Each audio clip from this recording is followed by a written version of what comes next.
Hello everyone, welcome back to my channel. तो आज बहुत सारा काम था। बता रहे थे कि हम हमारे घर के आसपास में किन्हीं का देहांत हो गया था। वो तो गांव में तो ये सब ज़्यादा होता है, तो इसलिए धोना पोंछना था। और आपको पता है कि जब हम अब धो रहे थे तो हमारा मन में क्या चल रहा था कि ये तो धोना पोंछना, कभी नहाना, कभी धोना, कभी कोई और भी काम होता है, उसको तो करना ही है और हम ही को करना है। इसमें कोई शक नहीं है। और मतलब कि करना भी हम ना ही मना कर सकते हैं और नहीं हम, अगर हम ना करें तो कौन करेगा। तो ये चीज़ है। और फिर पढ़ना भी है, तो इस चीज़ को हम ही को मैनेज करना पड़ेगा, बल्कि दूसरा कोई तो बिल्कुल नहीं। और हम देखेंगे कि जितना भी बड़ा सिचुएशन आप आता है और आप अपने पढ़ने को लिए मजबूत होते हैं, तो वो सब काम कर सकते हैं आप। तो अभी हम बनाएंगे पापड़ी चाट। तो इसके लिए हम काटे हैं मिर्च है 2, और एक छोटा था 3, और एक टमाटर और थोड़ा सा धनिया। हमको धनिया पसंद नहीं है तो इसलिए थोड़ा सा धनिया। और ये है कच्चा प्याज, जो 1 प्याज है। और इसको बनाएंगे पापड़ से नहीं, जो कि अ, इसमें अभी इसमें तला गया है अभी। उसको क्या बोलते हैं, गोलगप्पा, उससे बनाएंगे। और पापड़ से नहीं अभी बनाएंगे। इतना सभी में गोलगप्पा इसमें है और थोड़ा इसमें भी है।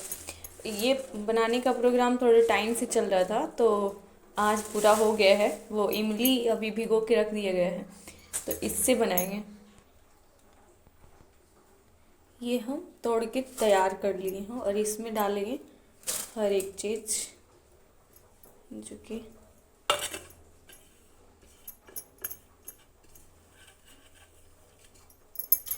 इसमें जाएगा थोड़ा सा नमक और काला नमक। अभी इसमें नमक जो है वो डाल दिए हैं। अब इसमें जाएगा थोड़ा सा आमचूर पाउडर, जो कि हमारे यहाँ बहुत दिन से रखा हुआ है। अब दूसरा वाला लाना ज़रूरी है। बन के हो गया है रेडी। और इसको हम प्लेट में सर्व करते हैं।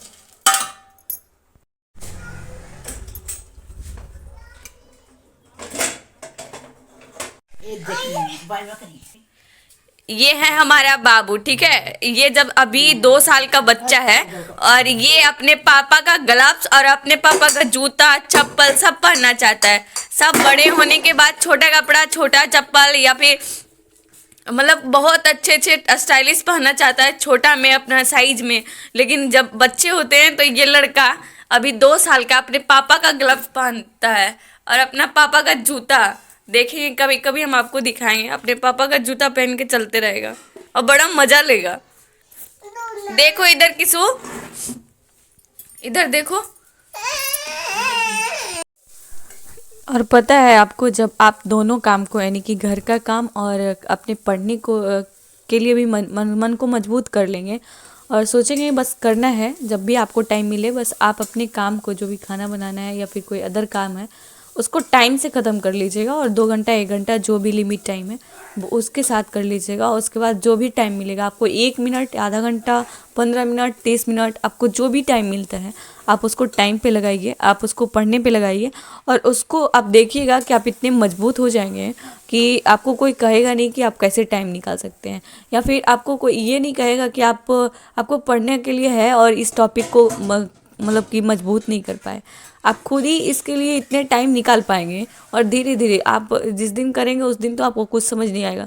फिर लगातार आप, जब भी आपको लगेगा छोड़ देना चाहिए, तो फिर और भी करिएगा, तो और भी मजबूत होता जाइएगा।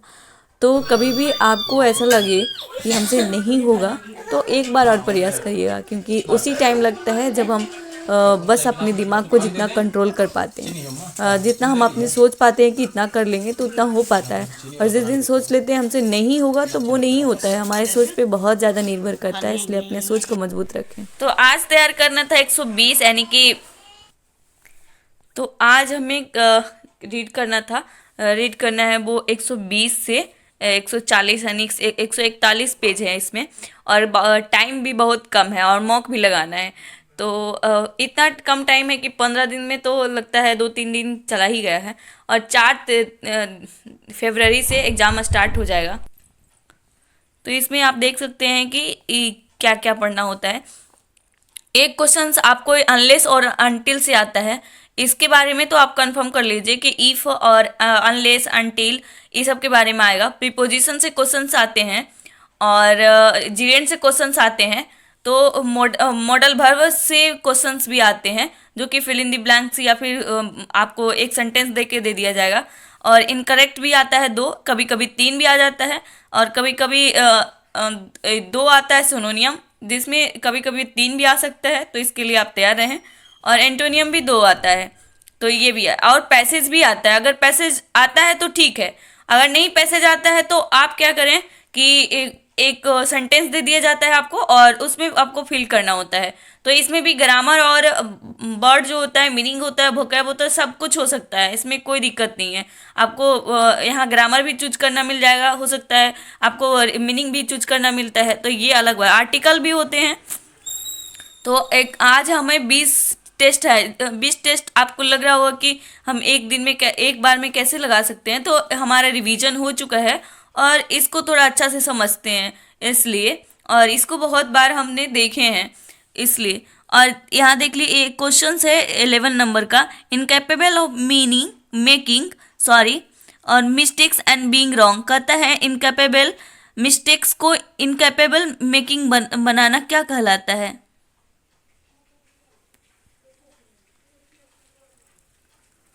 यहाँ क्वेश्चन है 11 नंबर, जो कि आपको यहाँ सिनोनियम भी फैटलिस्ट है, इनफॉलिबल है, साइनिक है, फेनेटिक है। और इसका क्वेश्चन जो है incapable of making mistakes are being wrong. तो आप आंसर करिएगा इसका, और इसको हम कंप्लीट किए हैं। और बात रहा जी इसका नॉलेज का, यानी कि जनरल नॉलेज जीके का, तो जीके में अवेयरनेस भी आएगा, जिसमें आपको इस बार आईबी वाला एग्जाम में ऐसा था कि कौन सा मूवी है जो सबसे ज़्यादा हिट हुआ है और मतलब सबसे ज़्यादा ब्लॉकबस्टर रहा, और उसके बाद उसको ब्लॉकबस्टर रहा, यही था। अवार्ड किसको मिला है ये भी था। तो जवान मूवी था, जैकल फ्रूट था, और 12th मूवी था, और चौथा नंबर ऑप्शन क्या था वो नहीं बता सकते हैं। तो ये था, ये चार ऑप्शंस में मारना था। तो इससे एक क्वेश्चन तो डिफिनिट देता है, क्यों ना IBMTS हो या फिर MTS हो, इसमें कोई दिक्कत नहीं। तो मिलता है, कभी कभी हमको पता नहीं होता है क्योंकि हम मूवी वगैरह उतना प्रीफर करते नहीं है, तो हमें पता नहीं होता है। कभी 2-3 बार तो ऐसा क्वेश्चन था कि अरिजीत सिंह क्या है, तो वो सिंगर है, तो उसके बारे में जानते थे। और बहुत सारे डायरेक्टर के नाम भी दे दिए जाते हैं कि वो क्या है, तो ये चीज़ समझ में नहीं आता है कभी कभी, ये चीज़ उतना डिटेल में जानकारी हमें है नहीं। तो इसके बारे में और स्पोर्ट्स के बारे में भी एक भी क्वेश्चंस नहीं थे, जो कि IBMTS में होगा भी तो हम ध्यान से नहीं हमें पता है।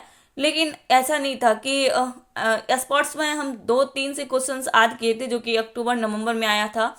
अक्टूबर नवंबर में ये सब का क्वेश्चन था दिसंबर तक, सितंबर से लेके। तो उसमें था जैसे कि महिला क्रिकेट में अभी जो वर्ल्ड कप जीती है उसका, तो ये सब था। लेकिन उसमें से क्वेश्चंस नहीं आया, 2 टॉपिक मिला था बस करंट अफेयर्स का, बाकी पूरे 1 साल का भी मिल रहा था।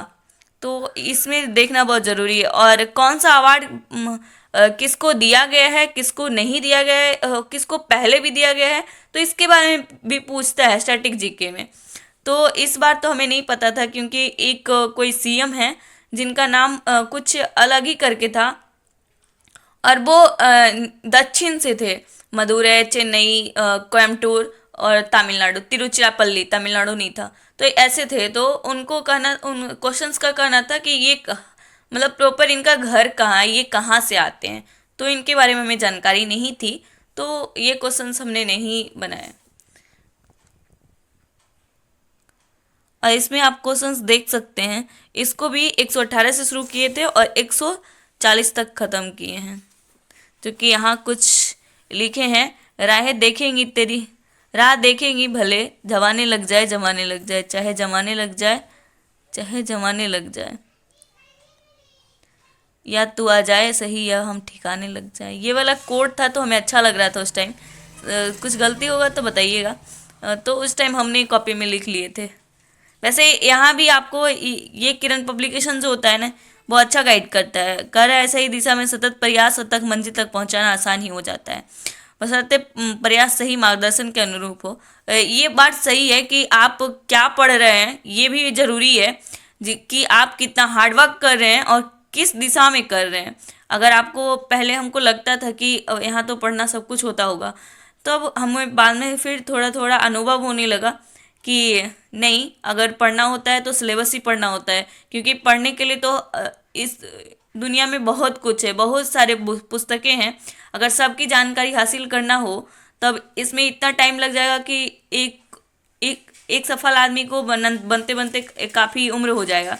तो ये चीज़ तो जितना आपको चाहिए, जितना इस परीक्षा के रिक्वायरमेंट है उसको फुलफिल करने के लिए ज़रूरी है। और इसके लिए क्या है कि सही गाइडेंस होना चाहिए कि हमें पढ़ना क्या है और क्या नहीं पढ़ना है, और फिर तो हार्डवर्क है ही है। आई होप आपको बहुत अच्छा लगा होगा। और आप बताइएगा कि जाकिर हुसैन एक लोक नृत्य हैं, लोक वादक हैं, वो किस चीज़ का वादक हैं, और इनको पद्म भूषण से सम्मानित किया गया है, वो कब किया गया है। तो आप लोग से यही क्वेश्चन अगर आता है तो कमेंट करके ज़रूर बताइएगा। बाय।